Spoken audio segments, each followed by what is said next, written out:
भगवान श्री कृष्ण की मृत्यु महाभारत युद्ध के लगभग 36 वर्ष बाद हुई थी।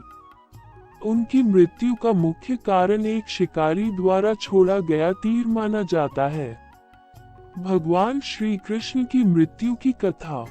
महाभारत युद्ध के बाद जब यादव वंश में आपसी कलह बढ़ गई, तब उनके कुल का नाश हो गया।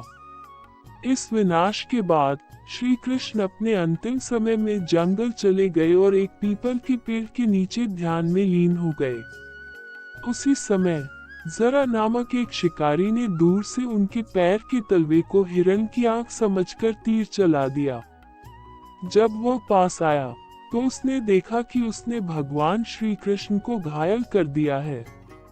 ये देखकर वह बहुत दुखी हुआ और क्षमा मांगने लगा। श्री कृष्ण ने उसे शांत किया और कहा कि यह सब पूर्व निर्धारित था।